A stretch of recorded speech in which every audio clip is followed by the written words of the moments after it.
તાલુકા પંચાયત બેઠક બિનહરીફ થઈ ભાજપના ઉમેદવાર વિમળાબેન બિનહરીફ થયા છે।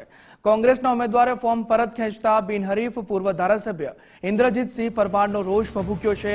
મામલતદાર કચેરીમાં પૂર્વ ધારાસભ્ય પોલીસ વચ્ચે બોલાચાલી થઈ ગઈ છે। પૂર્વ ધારાસભ્ય ઇન્દ્રજીતસિંહ પરમારનો મોટો આક્ષેપ કે તંત્ર અને પોલીસ નાણાં લઈને દલાલી કરી રહ્યા છે। મહુધા મામલતદાર કચેરી પોલીસ છાવણીમાં અત્યારે ફેરવાઈ ગઈ છે। ત્યારે મહુધાની બળથર તાલુકા પંચાયતની જે બેઠક બિનહરીફ થઈ તેમાં ભાજપના ઉમેદવાર વિમળાબેન બિનહરીફ થયા છે। કિશન સંવાદદાતા કિશનભાઈ આપણી સાથે જોડાયા છે। કિશન, વિમળાબેન બિનહરીફ થયા ત્યારે કોંગ્રેસ ઉમેદવારે ફોર્મ પરત ખેંચતા બિનહરીફ થયા છે, ત્યારે પૂર્વ ધારાસભ્ય ઇન્દ્રજીત પરમારનો રોષ અત્યારે ભભૂકી ઉઠ્યો છે। શું છે સમગ્ર વિગતો?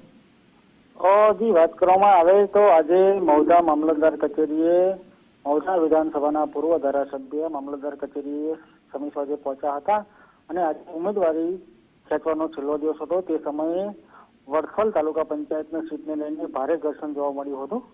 કોંગ્રેસના ઉમેદવારે ફોર્મ પરત ખેંચી લેતા ભાજપના ઉમેદવાર જે વિમળાબેન બિનહરીફ થયા હતા, જેને લઈને કોંગ્રેસના ઉમેદવારનું ફોર્મ પરત ખેંચવા મામલે પૂર્વ ધારાસભ્ય ઇન્દ્રજીતસિંહ પરમારે રોષ ભભૂક્યો હતો।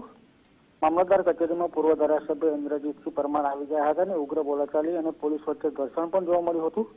તંત્ર અને પોલીસ નાણાં લઈને દલાલી કરી રહ્યા હોય તેવા પૂર્વ ધારાસભ્યએ સોશિયલ મીડિયામાં વિડીયો પણ વાયરલ કર્યા હતા।